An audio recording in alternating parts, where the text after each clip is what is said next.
तिब्बत की बर्फीली चोटियों के बीच स्थित है कैलाश पर्वत। एक ऐसा स्थान जिसे न केवल धार्मिक महत्व प्राप्त है बल्कि रहस्य और चमत्कारों का अद्भुत संगम भी माना जाता है। वर्ष 2001 में एक रहस्यमय घटना ने चीन सरकार को हैरान कर दिया। उन्होंने अचानक कैलाश पर्वत पर चढ़ाई करने पर पूर्ण प्रतिबंध लगा दिया। लेकिन क्यों? आज तक केवल एक व्यक्ति ही इस पर्वत की चोटी तक पहुंच पाया है और उसके बाद कोई दूसरा कभी सफल नहीं हुआ। जो भी एक ही ऊंचाइयों को छूने निकला वह या तो रहस्यमयी रूप से बीमार पड़ जाता है या 2 वर्षों के भीतर उसकी मृत्यु हो गई। सबसे अजीब बात यह है, इस पर्वत पर उम्र दुगनी रफ्तार से बढ़ने लगती है। यह कैसे संभव है? क्या समय यहाँ किसी अन्य ही दिशा में चलता है? कुछ मान्यताओं के अनुसार कैलाश पर्वत के नीचे बसा है शंभाला, एक प्राचीन दिव्य नगरी जिसे अब तक कोई खोज नहीं पाया। नासा के वैज्ञानिकों ने इस पर्वत पर कुछ ऐसा देखा जो उनकी वैज्ञानिक समझ के परे था। ऊर्जा के ऐसे संकेत जो धरती पर कहीं और नहीं देखे गए। जब चीन ने अपने हेलीकॉप्टर कैलाश की ओर भेजे तो वे तकनीकी खराबी का शिकार हो गए और कभी लौट कर नहीं आ सके। क्या यह एक सामान्य पर्वत है या फिर किसी अलौकिक शक्ति का केंद्र? इन सारे रहस्यों पर से पर्दा उठेगा आज के इस वीडियो में। बने रहिए, क्योंकि जो आप जानेंगे वह न केवल रोमांचक है बल्कि आपकी सोच की सीमाओं को भी चुनौती देगा।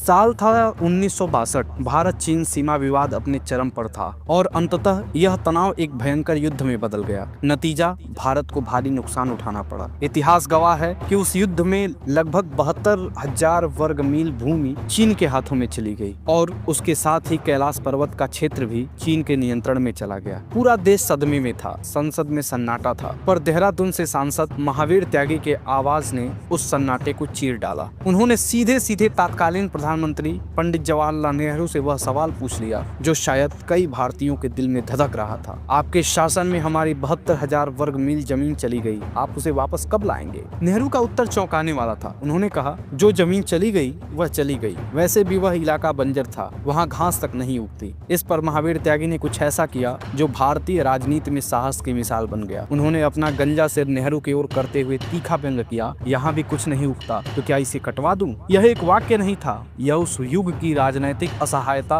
और आक्रोश की प्रतिध्वनि। उसी दौर में यह भी चर्चा में था कि अगर कुछ भी नहीं कर सकते तो कम से कम कैलाश और मानसरोवर के क्षेत्र को वापस लेने की कोशिश तो होनी चाहिए थी। पर अफसोस, सरदार वल्लभ भाई पटेल का 1950 में ही निधन हो गया था और नेहरू पर दबाव बनाने वाला अब कोई नहीं बचा था। यह कहानी सिर्फ युद्ध की नहीं बल्कि उस पीड़ा की भी है जो हर भारतीय के मन में आज भी जीवित है, उस पवित्र भूमि के लिए जो हमारी थी और आज हमारी आंखों से ओझल है। दुनिया की सबसे ऊंची चोटी माउंट एवरेस्ट को अब तक 7,000 से अधिक लोग फतह कर चुके हैं। लेकिन हैरानी की बात यह है कि इससे 2200 मीटर कम ऊंचाई वाले कैलाश पर्वत पर आज तक सिर्फ एक ही व्यक्ति चढ़ पाया है, वह भी सिर्फ एक बार। ऐसा क्या है इस पर्वत में जो इंसान के साहस और विज्ञान दोनों को चुनौती देता है? इस रहस्यमय पर्वत की ऊंचाई 6,718 मीटर है और यह केवल एक भौगोलिक संरचना नहीं बल्कि धर्म, आध्यात्म और रहस्य का एक ऐसा संगम है जो इसे दुनिया के सबसे पवित्र स्थलों में शुमार करता है। हिंदू धर्म मानता है कि यह वही स्थान है जहां भगवान शिव अपनी पत्नी पार्वती के साथ निवास करते हैं। बौद्ध धर्म में इसे बुद्ध डेमचोक का निवास माना जाता है, आनंद और शांति के प्रतीक देवता। वहीं जैन धर्म के अनुसार यही अष्टापद नामक पवित्र स्थल पर प्रथम तीर्थंकर ऋषभ देव ने निर्वाण प्राप्त किया था। पौराणिक कथाओं के अनुसार कैलाश पर्वत के पास धन के देवता कुबेर की भी नगरी स्थित थी। कहा जाता है कि जो व्यक्ति अपने जीवन में पुण्य कर्म करता है उसकी आत्मा मृत्यु के बाद यही स्थान पाती है। तो यह सिर्फ एक पर्वत नहीं, यह आस्था की वह चोटी है जहां विज्ञान भी नतमस्तक हो जाता है। यह धरती पर वह स्थान है जहां पहुंचने के लिए सिर्फ साहस नहीं, शुद्ध आत्मा और पवित्र भावना चाहिए। और हाँ, वीडियो में आगे बढ़ने से पहले अगर आप पहली बार हमारे चैनल से जुड़े हैं तो चैनल को सब्सक्राइब जरूर करें और हर हर महादेव कमेंट लिखकर भगवान शिव का आशीर्वाद प्राप्त करें। अब हमारी रहस्यमयी यात्रा में एक और मोड़ आता है, साल 1999। जब पूरी दुनिया कैलाश पर्वत को एक धार्मिक स्थल मानती रही, तब रूस के विशेषज्ञ एर्नेस्ट मोल्दाशिप और उनकी वैज्ञानिक टीम ने एक साहसिक निर्णय लिया। वे इस रहस्यमय पर्वत के वैज्ञानिक और ऐतिहासिक पहलुओं की गहराई में उतरना चाहते थे। इस खोजी दल में भूवैज्ञानिक, भौतिक विज्ञानी और इतिहासकार शामिल थे। उन्होंने तिब्बती लामाओं से मुलाकात की, कैलाश के चारों ओर महीने बिताए और उस पर्वतीय क्षेत्र की धड़कनों को महसूस किया। मोल्दाशिप ने अपने अनुभवों को अपनी प्रसिद्ध पुस्तक where where do we come from में दर्ज किया और उसमें जो खुलासे थे उन्होंने दुनिया को चौंका दिया। उनकी टीम के अनुसार कैलाश पर्वत वास्तव में एक विशाल मानव निर्मित पिरामिड है जो प्राचीन समय में बनाया गया था। उनके अनुसार यह अकेला नहीं है बल्कि कई छोटे छोटे पिरामिडों से घिरा हुआ है, जैसे किसी रहस्यमयी ऊर्जा केंद्र का हृदय हो। एक रात मुल्दा शिफ और उनके दो साथियों ने कुछ ऐसा सुना जो उनकी चेतना को झकझोर गया। रात की खामोशी में पत्थरों के गिरने और किसी के फुसफुसाने की आवाजें, और वो भी कैलाश पर्वत के भीतर से। उन्हें ऐसा प्रतीत हुआ मानो इस पिरामिड के भीतर कोई जीवित प्राचीन शक्ति अब भी मौजूद है। इस क्षेत्र में सबसे अजीब बात यह देखी गई कि समय यहाँ सामान्य रूप से नहीं चलता। कई यात्रियों ने महसूस किया कि 2 दिन में ही उनके बाल और नाखून असामान्य रूप से बढ़ गए और उनकी त्वचा पर बुढ़ापे के लक्षण दिखने लगे, मानो शरीर तेजी से बूढ़ा हो रहा हो। यह अनुभव एक गहरा संकेत था कि कैलाश पर्वत सिर्फ एक तीर्थ नहीं बल्कि एक ऐसी जगह है जहाँ समय और ऊर्जा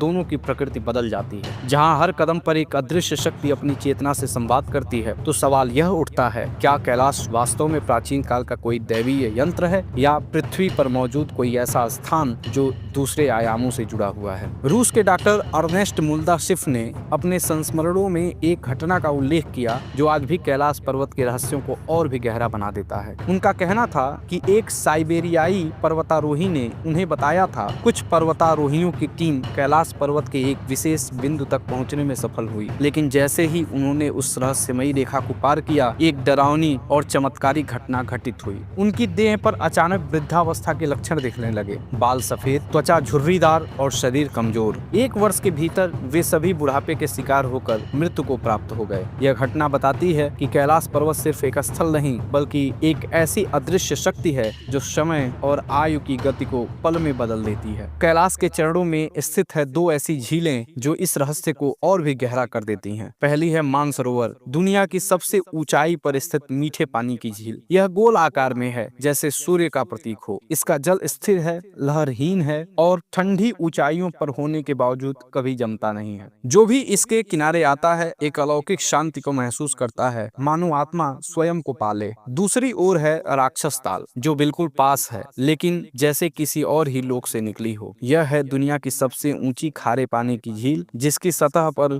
हर वक्त उथल पुथल मची रहती है। जल अशांत, रंग गहरा और वातावरण में एक गहन बेचैनी। कहते हैं यह झील रावण की साधना का स्थान था। कैलाश पर जाने से पहले उसने राक्षस ताल में स्नान किया और ध्यान लगाया, पर जैसे ही उसने डुबकी लगाई झील पर एक अजीब ऊर्जा का साया छा गया। इसके जल में उतरते ही रावण की चेतना में परिवर्तन आया और झील का स्वभाव बन गया विनाशकारी, अशांत और नकारात्मकता से भरा हुआ। सोचिए, एक ही पर्वत क्षेत्र में स्थित ये 2 झीलें कैसे एक जैसी दिखने के बावजूद 2 विपरीत ब्रह्मांडों की प्रतीक बन गई। तो यह सिर्फ एक पर्वत नहीं बल्कि आस्था की वह चोटी है जहाँ विज्ञान भी नतमस्तक हो जाता है। क्या यह केवल प्रकृति का संयोग है या फिर कैलाश की शक्ति का दोहरा रूप, जहाँ एक ओर दिव्यता और शांति है और दूसरी ओर विकृति और अधूरी इच्छाएं? कल्पना कीजिए, आप मानसरोवर झील के एक शांत किनारे पर खड़े हैं और सामने अडिग अचल खड़ा है कैलाश पर्वत, साक्षात दिव्यता का प्रतीक। वहाँ की हवा भी किसी मंत्र की तरह बहती है और तभी अचानक आपके कानों में एक अनोखी ध्वनि गूंजती है। पहली बार में लगता है जैसे कोई विमान ऊपर से उड़ रहा हो, लेकिन जब आप शांत होकर ध्यान लगाते हैं तो महसूस होता है यह तो किसी डमरू की टंकार है या फिर ओम की ध्वनि जो आकाश में विलीन हो रही हो। वैज्ञानिक कहते हैं ये तो बर्फ के खिसकने या पिघलने से बनी ध्वनियां हैं, एक सामान्य भौगोलिक प्रक्रिया। लेकिन साधक कहते हैं नहीं, यह कोई सामान्य कंपन नहीं, ये स्वयं शिव का स्पंदन है, एक संकेत है उस ऊर्जा का जो इस स्थल को पृथ्वी पर सबसे पावन बनाती है। ध्वनि ही नहीं, रहस्य और भी गहरे हैं। कई यात्रियों ने बताया है कि उन्होंने रात के सन्नाटे में कैलाश के चारों ओर 7 रंगों की रहस्यमयी रोशनियां देखी जो कभी स्थिर तो कभी गतिशील प्रतीत होती हैं। न कोई स्रोत, न कोई स्पष्टीकरण। ये प्रकाश क्या है? क्यों वहाँ गूंजती है यह ध्वनि जो आत्मा को झकझोर देती है? कैलाश पर्वत के ये रहस्य आज भी अनसुलझे हैं और शायद इन्हीं रहस्यों में छिपा है वह द्वार जो केवल हमें दर्शन नहीं अनुभव कराता है उस परम सत्य का। कैलाश पर्वत की चोटियों के ऊपर जब रात का अंधकार धीरे धीरे उतरता है तब कभी कभी आसमान में से एक विचित्र प्रकाश मंडराता दिखाई देता है। 7 रंगों की चमकती लहरें, मानो कोई आकाशीय रेखा चित्र सजीव हो उठा हो। नासा के वैज्ञानिकों का अनुमान है कि यह प्रकाश उस क्षेत्र की तीव्र चुंबकीय ऊर्जा और वायुमंडलीय दबाव के आपसी संयोग से उत्पन्न हो सकता है। लेकिन प्रश्न यह उठता है, क्या यह केवल विज्ञान का खेल है या फिर इन रोशनियों के पीछे छिपी है किसी दिव्य दिव्य शक्ति की अभिव्यक्ति। प्रश्नों की गहराई तब और बढ़ जाती है जब बात होती है एक और रहस्य की, हिम मानव, जिसे यति कहा जाता है। हिमालय और कैलाश क्षेत्र में रहने वाले लोग वर्षों से बताते आए हैं, उन्होंने एक विशाल मानव सदृश प्राणी को इन बर्फीली वादियों में घूमते देखा है। उनका शरीर ऊंचा, बालों से ढका और चाल भारी होती है। कोई उसे जंगली भालू समझता है, कोई कहता है यह वन का प्राचीन रक्षक है, तो कुछ इसे राक्षसी शक्ति का रूप भी मानते हैं। वैज्ञानिक भी इस रहस्य पर चुप नहीं है। कुछ शोधकर्ता मानते हैं कि यह प्राणी शायद अब विलुप्त हो चुके प्रजातियों का कोई अवशेष हो, जैसे कि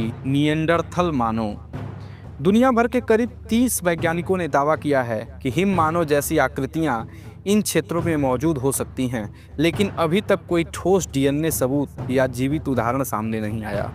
तो क्या यति एक जीवित रहस्य है, या फिर हिमालय की वादियों में समय समय पर दिखने वाला एक भ्रम?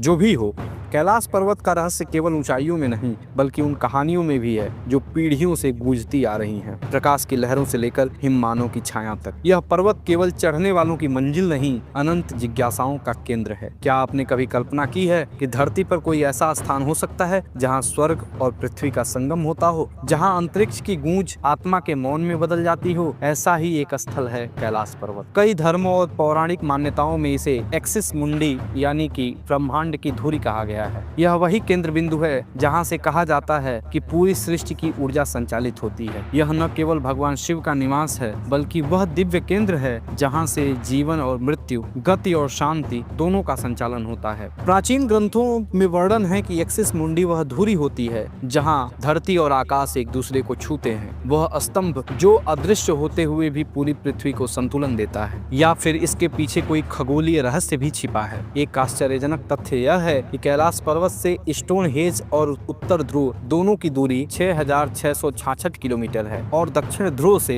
यह ठीक 13,332 किलोमीटर दूर स्थित है। क्या यह संयोग है या फिर किसी प्राचीन गणना का परिणाम? लेकिन कैलाश का रहस्य केवल उनकी स्थिति में नहीं, बल्कि उसमें है जो आज तक कोई नहीं कर सका। हिमालय की लगभग हर ऊंची चोटी पर इंसान चढ़ चुका है, पर कैलाश वह अब भी अछूता है, अपरिचित है, अजेय है। कई पर्वतारोहियों ने इसे फतह करने की कोशिश की, लेकिन हर बार किसी न किसी अनदेखी शक्ति ने उन्हें रोक दिया। रूसी पर्वतारोही सर्गेई सिटियाकोव जब चोटी के पास पहुंचे तो वो बताते हैं कि एक अजीब थकावट, भय और मानसिक उलझन ने उन्हें घेर लिया। जैसे ही वो वापस मुड़े, उनका मन शांत होने लगा, जैसे किसी ने कहा हो, वापस जाओ, यह स्थान तुम्हारे लिए नहीं है। और फिर आते हैं रिनहोल्ड मेसन, वह शख्स जो 8,000 मीटर से ऊंची 14 चोटियों पर चढ़ चुका था। जब उन्हें कैलाश पर्वत की चढ़ाई का प्रस्ताव मिला, उन्होंने सीधे मना कर दिया। एक महान पर्वतारोही जिसने कभी ना कहना नहीं सीखा था, आखिर वह क्यों रुका? शायद उन्होंने महसूस कर लिया था कि यह पर्वत किसी साधारण साहस से नहीं, बल्कि आध्यात्मिक विनम्रता से झुकाया जा सकता है। इतिहास में सिर्फ एक नाम आता है जो शायद इस रहस्य को छू पाया, मिलारेपा, 11वीं शताब्दी के तिब्बती योगी। कहते हैं उन्होंने अपनी साधना से कैलाश की चोटी को छुआ, लेकिन उन्होंने कभी इसका विवरण नहीं दिया। शायद इसलिए कि कुछ रहस्य बताने के लिए नहीं होते, अनुभव करने के लिए होते हैं। कैलाश पर्वत एक भौगोलिक संरचना नहीं, एक चेतन की उपस्थिति है। वो स्थान जहाँ ब्रह्मांड के सारे सवाल मौन हो जाते हैं और आत्मा कहती है यहाँ कुछ तो है जो शब्दों के परे है। कहीं दूर तिब्बत की बर्फीली पहाड़ियों के बीच एक पर्वत खड़ा है, कैलाश पर्वत। यह सिर्फ एक पर्वत नहीं, बल्कि आस्था, रहस्य और आध्यात्म का शिखर है। कहते हैं इसे छूना मात्र ही मानव देवताओं की मर्यादा को लांघना हो। 2004 में संयुक्त राष्ट्र की स्पेशियल मैगजीन में रूस के वैज्ञानिकों की एक रिपोर्ट प्रकाशित हुई। इसमें कैलाश पर्वत की अद्भुत संरचना और उससे जुड़े रहस्यों पर शोध प्रस्तुत किया गया। वैज्ञानिक दृष्टि से भी यह पर्वत एक अनसुलझी पहेली है। पर्वतारोहण की बात करें तो अंतिम प्रयास 2001 में हुआ। चीन ने अपनी ओर से स्पेन की एक टीम को पर्वत पर चढ़ाई की अनुमति दी थी, लेकिन वह भी उसकी चोटी तक नहीं पहुंच सकी। तब से कैलाश पर चढ़ाई को पूरी तरह से वर्जित कर दिया गया, न सिर्फ राजनीतिक कारणों से, बल्कि गहरी धार्मिक मान्यताओं के कारण भी। दुनिया भर के श्रद्धालुओं का मानना है कि कैलाश पर चढ़ाई करना ईश्वरीय शक्ति के खिलाफ जाना है। यह पर्वत केवल चढ़ने के लिए नहीं, बल्कि समर्पित होने के लिए है। कैलाश हमें सिखाता है कि हर रहस्य को जानने की कोशिश नहीं की जाती। कुछ रहस्य जीवन की सीमाओं से परे होते हैं। इसकी चोटी तक न पहुंच पाना महज एक असफलता नहीं, बल्कि यह संकेत है कि हर चीज भौतिक शक्ति से संभव नहीं होता। इसके लिए आत्मा की गहराई और श्रद्धा की ऊंचाई चाहिए, और रहस्य वो तो कैलाश के हर परत में छिपा है। सूर्यास्त के समय जब सूरज पर्वत के पीछे छिपता है तो उसकी छाया से स्वास्तिक और ओम के दिव्य प्रतीक उभरते हैं। यह दृश्य एक आध्यात्मिक संकेत सा लगता है, मानो भगवान शिव स्वयं अपने अस्तित्व का स्मरण करा रहे हों। कैलाश पर्वत केवल एक भौगोलिक संरचना नहीं, बल्कि यह वह स्थल है जहां आस्था और विज्ञान आमने सामने खड़े होते हैं और अंत में आस्था के सामने विज्ञान सिर झुका लेता है। जब हिम की सफेद परत कैलाश पर्वत पर गिरती है तो दक्षिण दिशा से देखने पर एक अद्भुत दृश्य उभरता है, ओम का दिव्य चिन्ह। यह वही ओम है जो सृष्टि की पहली ध्वनि मानी जाती है, वह परम ऊर्जा जिसका कंपन ब्रह्मांड के हर कण में व्याप्त है। यह नजारा सिर्फ एक प्राकृतिक घटना नहीं, बल्कि प्रकृति और आध्यात्म के बीच एक रहस्यमयी संवाद जैसा लगता है। ओम पर्वत के इस स्वरूप को देखकर लगता है जैसे स्वयं ब्रह्मांड यह स्वीकार कर रहा हो कि कैलाश पर्वत एक पर्वत नहीं, एक जीवित प्रतीक है, परम सत्य, शांति और चेतना का। यहाँ हर बर्फ की परत, हर हवा की सरसराहट एक गूढ़ संदेश लिए हुए होती है। पौराणिक कथाओं की गहराई में झांकें तो कैलाश को स्वर्ग की सीढ़ी कहा गया है। एक कथा के अनुसार रावण ने यहीं से स्वर्ग तक पहुंचने के लिए मार्ग बनाने की कोशिश की थी, लेकिन कैलाश केवल शक्ति से नहीं, श्रद्धा से झुकता है। वेदों में कैलाश को पृथ्वी और स्वर्ग के बीच की धुरी बताया गया है, वह केंद्र जहां भौतिक और आध्यात्मिक संसार एक दूसरे को छूते हैं। महाभारत में भी इसका वर्णन मिलता है, जहां पांडव मोक्ष की कामना लिए हुए इस पर्वत पर चढ़ते हैं। एक एक कर सब गिरते गए, पर युधिष्ठिर अपने धर्म और निस्वार्थ जीवन के कारण अकेले स्वर्ग में प्रवेश कर सके। कैलाश की 4 ढलानों को दिशाओं के 4 कोनों से जोड़कर देखा गया है, मानो यह स्वयं ब्रह्मांड की स्थिरता और संतुलन का प्रतीक हो। इसे पूर्णता का शिखर कहा गया है, एक ऐसा स्थान जहां केवल शरीर नहीं, आत्मा की भी परीक्षा होती है। इसलिए कैलाश सिर्फ भौगोलिक स्थान नहीं, बल्कि चेतना का वह शिखर है जहां पहुंचने के लिए साहस से ज्यादा आस्था चाहिए होती है। यही कारण है यहाँ हर परछाई, हर आकृति और हर कथा में ईश्वर की झलक मिलती है। वर्षों से कैलाश पर्वत एक रहस्य बना हुआ है, न इसकी कोई चोटी पर चढ़ सका, न कोई इसका रहस्य भेद सका। लेकिन जब इंसान की जिज्ञासा और विज्ञान का अभिमान सिर उठाता है तो वह सीमाओं को लांघने की कोशिश करता है। ऐसा ही कुछ किया चीन ने। जब यह देखा गया कि कोई भी पर्वतारोही कैलाश की चोटी तक नहीं पहुंच पा रहा है तो चीन ने एक नई योजना बनाई। इस बार चढ़ाई नहीं, उड़ान होगी। एक हेलीकॉप्टर को कैलाश की चोटी तक भेजा जाएगा। यह तकनीकी और विज्ञान की जीत साबित कर सकती थी। कई दिनों की गहन मौसम निगरानी और रणनीतिक योजना के बाद एक साफ दिन चुना गया। जैसे ही हेलीकॉप्टर कैलाश की ओर बढ़ा, सब कुछ शांत और सुंदर लग रहा था। हेलीकॉप्टर में बैठे अधिकारी इस अलौकिक पर्वत की भव्यता को निहार रहे थे। पहली बार लग रहा था इंसान कैलाश की ऊंचाई को छूने वाला है। लेकिन तभी जैसे प्रकृति ने जाग कर कहा, अब बहुत हुआ। आसमान में घने काले बादल घेरने लगे। पर्वत के शिखर पर अचानक हिमस्खलन दिखाई देने लगा। हवा भारी और बर्फ की धाराएं बेहद तीव्र हो गईं। हेलीकॉप्टर हिचकोले खाने लगा। टीम ने हिम्मत की और ऊपर जाने का निर्णय लिया, लेकिन ऊपर की दुनिया अलग ही थी। गर्जना करती बिजली, शून्य दृश्यता और बर्फ की दीवारें जैसे उन्हें पीछे ढकेल रही हो। वह क्षण किसी चेतावनी जैसा था, कैलाश को छेड़ने की सजा। हेलीकॉप्टर पर नियंत्रण लगभग छूट चुका था। दबाव इतना बढ़ गया था कि तुरंत नीचे लौटने का फैसला किया गया। किसी चमत्कार से कम नहीं था कि वह हेलीकॉप्टर सुरक्षित लौट आया। इस घटना के बाद चीन ने दोबारा कभी इस दिशा में प्रयास नहीं किया। कैलाश ने एक बार फिर यह साबित किया, यह पर्वत सिर्फ ऊंचाई नहीं, एक चेतावनी है। एक ऐसा स्थान जो केवल दर्शन के लिए है, विजय के लिए नहीं। यह केवल शिखर है जहाँ विज्ञान रुकता है और श्रद्धा शुरू होती है। विज्ञान जब रहस्य के द्वार पर दस्तक देता है तो कभी कभी उसे लौटना भी पड़ता है। ऐसा ही हुआ जब चीन के वैज्ञानिकों ने कैलाश पर्वत के अद्भुत रहस्य को समझने की कोशिश की। जब वे पर्वत की ओर बढ़े तो तकनीकी उनके साथ ही, कंपास, मैप और सारी आधुनिक सुविधाएं। लेकिन जैसे ही वे कैलाश के समीप पहुंचे, मानो समय और दिशा ने खुद को उलझा लिया हो। सभी दिशाएं जैसे एक बिंदु पर जाकर विलीन हो गईं। कंपास ने घूमना बंद कर दिया, दिशा का बोध शून्य हो गया। अब न उत्तर रहा न दक्षिण। यह वह क्षण था जब विज्ञान ने पहली बार घुटने टेके। धड़कनों के साथ साथ निर्णय भी कठिन होते गए। अंततः उन्होंने पीछे हटने का निर्णय लिया। धीरे धीरे वे नीचे लौटे। शरीर थक चुका था, पर आत्मा जैसे कोई अदृश्य शक्ति को छूकर लौट रही थी। वह अनुभव एक चेतावनी बन गया। कैलाश पर चढ़ना इंसान के दायरे से बाहर है। इस रहस्यमय विफलता के बाद दूसरी ओर अमेरिका की अंतरिक्ष एजेंसी नासा की उत्सुकता जगी। 2015 में उन्होंने अपने सबसे उन्नत सैटेलाइट से कैलाश पर नजर डालने शुरू की। कैमरे कैलाश की हर चट्टान, हर छाया को स्कैन कर रहे थे और फिर कुछ ऐसा दिखाई दिया जिसने वैज्ञानिकों के सोच को भी हिला दिया। तस्वीरों में एक परछाई स्पष्ट दिख रही थी, मानव आकार की, शांत मुद्रा में ध्यानस्थ। यह आकृति साधारण नहीं थी। इसके चारों ओर की ऊर्जा, उसकी स्थिरता और आकार ने दुनिया भर के लोगों को एक ही नाम की ओर इशारा करने पर मजबूर कर दिया, महादेव। लोगों ने कहा, यह कोई छाया नहीं, स्वयं शिव हैं जो कैलाश पर विराजमान हैं। नासा ने कोई आधिकारिक धार्मिक पुष्टि नहीं दी, लेकिन तस्वीरें बोल रही थीं, कैलाश केवल एक पर्वत नहीं, यह ईश्वर का निवास है जो अब भी अनछुआ है, अनजाना है और अनदेखा है। यह घटना आज भी दुनिया के लिए एक रहस्य है, एक ऐसा रहस्य जिसे देखा जा सकता है। डॉक्टर अर्नेस्ट मोल्दाशेव के शोध और दावों को बल तब मिलता है जब हम रूसी चित्रकार निकोलस रोरिच की अद्भुत कल्पनाओं और रहस्यमय चित्रों को देखते हैं। चित्र जिनमें एक ऐसी नगरी का संकेत है जो हिमालय की गोद में कहीं छिपी हुई है। यह नगरी कोई साधारण स्थान नहीं, बल्कि वही पवित्र भूमि है जिसका उल्लेख हिंदू